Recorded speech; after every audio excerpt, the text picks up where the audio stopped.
السلام علیکم ورحمۃ اللہ وبرکاتہ۔ معزز سامعین کرام، جیسا کہ آپ حضرات کو معلوم ہے کہ آج شب برات ہے، اس لیے میں آپ کے سامنے شب برات کی فضیلت و اہمیت بیان کرنا چاہتا ہوں۔ معلوم ہونا چاہیے کہ ماہ شعبان کی 15ویں شب برات کہلاتی ہے، اس لیے کہ برات کے معنی چھٹکارے کے ہیں۔ حضرت شیخ عبدالقادر جیلانی علیہ رحمہ فرماتے ہیں کہ شب برات کو شب برات اس لیے کہتے ہیں کہ اس رات میں 2 قسم کی برات ہوتی ہے۔ ایک برات تو بدبختوں کو خدا تعالیٰ کی طرف سے ہوتی ہے، تو دوسری برات خدا کے دوستوں کو ذلت و خواری سے ہوتی ہے۔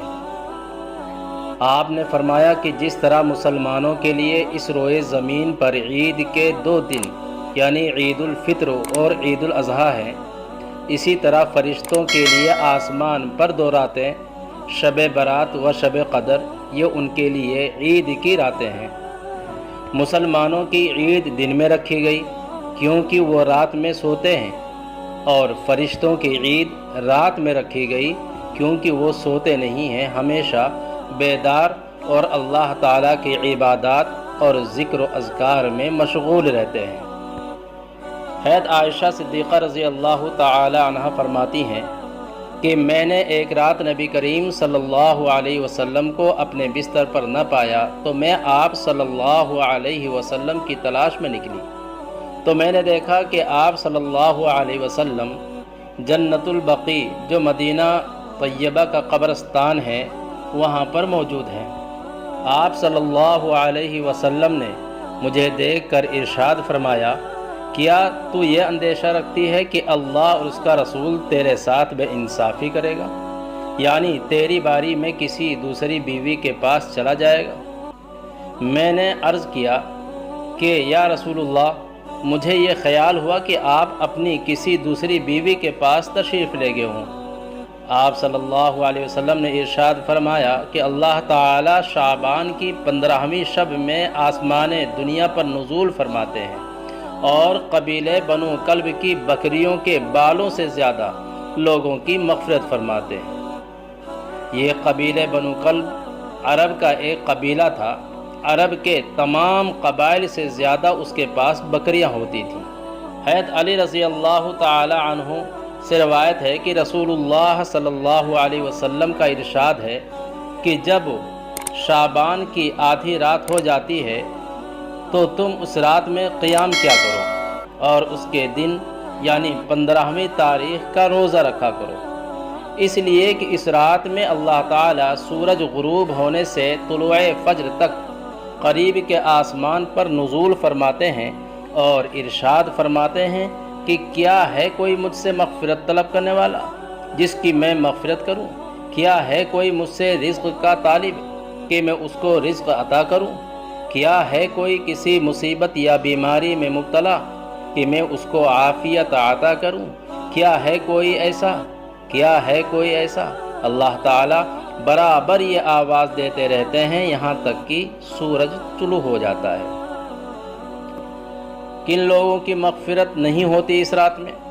اس کے بارے میں بھی حضرت ابو موسیٰ اشعری رضی اللہ تعالی عنہ سے روایت ہے کہ رسول اللہ صلی اللہ علیہ وسلم نے ارشاد فرمایا کہ بے شک اللہ تعالی توجہ فرماتے ہیں نصف شعبان کی رات میں یعنی شب برات میں، پس اپنی تمام مخلوق کی مغفرت فرما دیتے ہیں سوائے مشرک اور کینہ رکھنے والے کے۔ ان لوگوں کو اپنے احوال کی اصلاح کرنی چاہیے۔ وہ کون لوگ ہیں جن کی اس رات میں بھی مغفرت نہیں ہوتی ہے؟ نمبر 1 وہ مشرک ہے جو کسی بھی قسم کے شرک میں مبتلا ہو۔ نمبر 2 بغیر کسی شرعی وجہ کے کسی سے کینہ اور دشمنی رکھنے والا۔ نمبر 3 اہل حق کی جماعت سے الگ رہنے والا۔ نمبر 4 زنا کرنے والے مرد اور زنا کرنے والی عورتیں ہیں، اور نمبر 5 رشتہ داری توڑنے والا۔ نمبر 6 ٹخنوں سے نیچے اپنا کپڑا لٹکانے والا، یعنی پاجامہ ہو، لنگی ہو، پینٹ ہو، جو بھی کپڑا پہنتا ہو نیچے تو اس کو ٹخنے سے نیچے رکھنے والا، جو تکبر کی ایک علامت ہوتی ہے، تو وہ بھی ان میں شامل ہے جن کی اس رات میں مغفرت نہیں ہوتی۔ نمبر 7 ماں باپ کی نافرمانی کرنے والا۔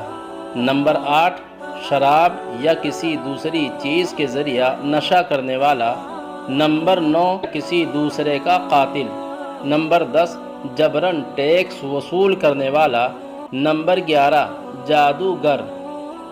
نمبر 12 ہاتھوں کے نشانات وغیرہ دیکھ کر غیب کی خبریں بتانے والا، جس طرح سے یہ پنڈت وغیرہ راستوں میں کچھ کاغذ پروف وغیرہ رکھ کر بیٹھ جاتے ہیں اور ہاتھ کی ہتھیلی اپنے ہاتھ میں لے کر ہتھیلی کے نشانات دیکھ کر بتلاتے ہیں کہ تیری اتنی شادی ہوگی، تیرے ساتھ یہ ہوگا، یہ مصیبت آئے گی، یہ خوشیاں ملے گی وغیرہ۔ نمبر 13 ستاروں کو دیکھ کر یا فال کے ذریعہ خبر دینے والا۔ نمبر 14 طبلہ اور باجا بجانے والا۔ اب بتلائیں آپ کہ جب طبلہ اور باجا جو عام باجے ہیں جن کی کوئی زیادہ اہمیت نہیں ہوتی ہے، جب ان چیزوں کے بجانے والے کی مغفرت نہیں ہوتی ہے تو آج کل کے زمانے میں جو ڈی جے اور ساؤنڈ چلتے ہیں، ناچ گانے اور ڈانس ہوتے ہیں، کی مغفرت کیسے ہوگی؟ اب سوال یہ پیدا ہوتا ہے کہ شب برات یعنی آج کی اس مبارک رات کون سے اعمال کیے جائیں؟ تو احادیث شریفہ سے یہ بات معلوم ہوتی ہے کہ شب برات ایک بابرکت اور عظمت والی رات ہے۔ اگرچہ شب برات کے متعلق ذخیرہ احادیث میں جتنی حدیثیں آئی ہیں وہ سب کمزور ہیں، ان کی سند محدثین کے اصول کے مطابق صحیح نہیں، مگر چونکہ یہ متعدد حدیثیں ہیں اور مختلف صحابہ کرام مثلا حضرت ابوبکر صدیق رضی اللہ عنہ، حضرت علی بن ابو طالب رضی اللہ تعالی عنہ، حضرت معاذ بن جبل، ابو موسیٰ اشعری، حضرت عبداللہ بن عمرو بن عاص، ابو ثعلبہ، اس طرح سے بڑے بڑے صحابہ کرام رضی اللہ تعالی عنہم سے، چونکہ اس کے بارے میں اس کی فضیلت کی حدیثیں منقول ہیں مختلف سندوں سے، اس لیے یہ روایات کم از کم حسن لغیرہ کے درجے میں ہیں۔ اسی لیے بعض اکابرین محدثین نے کہا ہے کہ اس کی کوئی نہ کوئی بنیاد ہے۔ شب برات میں عبادت کرنے کے سلسلے میں چند باتیں پیش نظر رہنی ضروری ہیں۔ ایک تو نفلی عبادت تنہائی میں اور اپنے گھر میں ادا کرنا افضل ہے، لہٰذا شب برات کی عبادت بھی گھر میں کریں، مسجد میں نہیں۔ حضرت عبداللہ بن عمر رضی اللہ عنہ سے روایت ہے کہ حضور اکرم صلی اللہ علیہ وسلم نے ارشاد فرمایا کہ اجعلوا فی بیوتکم من صلاتکم ولا تتخذوها قبورا، یعنی اپنی نماز کا کچھ حصہ اپنے گھروں میں بناؤ، یعنی پڑھو، نوافل گھر میں ادا کرو اور ان کو قبرستان نہ بناؤ کہ قبرستان میں نماز نہیں پڑھی جاتی ہے۔ نمبر 2 اس رات میں اسی طرح شب قدر میں بھی عبادت کا کوئی خاص طریقہ مقرر نہیں، ذکر و تلاوت، نفل نماز، صلاۃ التسبیح وغیرہ کوئی بھی عبادت کی جا سکتی ہے۔ نمبر 3 اپنی ہمت اور طاقت کے مطابق عبادت کرنی چاہیے، اتنا بیدار رہنا صحیح نہیں ہے کہ آدمی بیمار ہو جائے، جہاں تک ہمت ساتھ دے بس وہیں تک کام کرنا چاہیے، اس لیے کہ شیطان کے دھوکہ دینے کا ایک طریقہ یہ بھی ہے کہ جب بندہ نہیں مانتا، عبادت کا جب شوق پیدا ہوتا ہے اور نہیں مانتا تو پھر وہ اتنا شوق دلا دیتا ہے کہ وہ عبادت کر کے تھک جائے اور وہ بیٹھ جائے۔ نمبر 4 پورے سال فرض نماز کا اہتمام کیا جائے، صرف شب برات میں نفلی عبادت کر کے اپنے گھر کو جنت کا مستحق سمجھنا باطل خیال ہے۔ یوں اللہ تعالیٰ مختار کل اور قادر مطلق بھی ہے، جس کو چاہے معاف بھی کر سکتا ہے، لیکن یہ عادت نہیں بنانی چاہیے۔ بعض حضرات یہ کہتے ہیں کہ اس رات میں ایک مخصوص طریقے سے 2 رکعت نماز پڑھ لی جائے تو جو نمازیں قضا ہو گئیں وہ سب معاف ہو جائیں گی، یہ بات بالکل بے اصل ہے۔ اسی طرح شب برات میں فضول گپ شپ میں شب بیداری کرنا، گلیوں، چوراہوں اور ہوٹلوں میں وقت گزارنا بالکل بے سود، بلکہ نیکی برباد اور گناہ لازم کا مصداق ہے یہ۔ اب ایک مسئلہ یہ پیش آتا ہے کہ قبرستان جانے کی کیا فضیلت ہے؟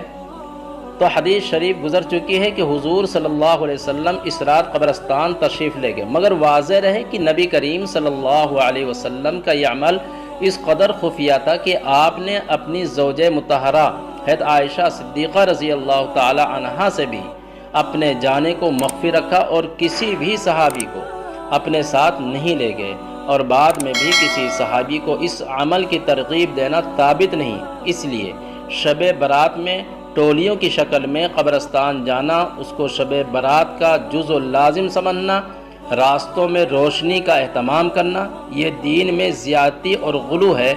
بغیر کسی اہتمام اور پابندی کے قبرستان جانا چاہیے۔ حضرت علی رضی اللہ تعالیٰ عنہ کی مندرجہ بالا حدیث شریف پر عمل کرتے ہوئے بہتر تو یہ ہے کہ ماہ شعبان کے اکثر حصے کے روزے رکھے جائیں، یہ نہ ہو سکے تو ماہ شعبان کے نصف اول کے روزے رکھے جائیں، یہ بھی نہ ہو سکے تو ایام بیض یعنی ہر مہینے کی چاند کی 13، 14 اور 15 شعبان کے روزے رکھے جائیں، اور اتنا بھی نہ ہو سکے تو کم از کم 15 شعبان کا روزہ تو رکھ ہی لے، یہ روزہ بھی انشاءاللہ موجب اجر ہوگا۔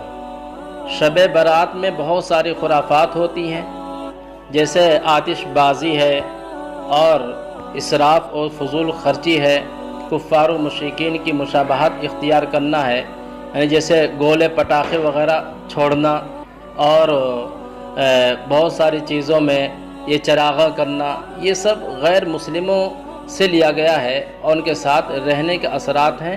حالانکہ حدیث شریف میں سختی سے منع کیا گیا ہے کہ من تشبہ بقوم فہو منہم، اتنی بڑی وعید آئی ہے کہ جو شخص کسی قوم کی مشابہت اختیار کرے گا وہ انہی میں کا ہوگا، یعنی آخرت میں اس کے ساتھ اسی جیسا معاملہ کیا جائے گا۔ اس لیے ہمیں ان سب چیزوں سے بچنا ہے، اور اس اہم رات کی فضیلت کو پیش نظر رکھتے ہوئے جہاں تک ہو سکے ہمت ساتھ دے، زیادہ سے زیادہ عبادت کرنی ہے۔ اللہ تعالی ہمیں زیادہ سے زیادہ عبادات کرنے کی توفیق عطا فرمائے، اور شیطانی اور لایعنی کاموں سے اللہ تعالی حفاظت فرمائے۔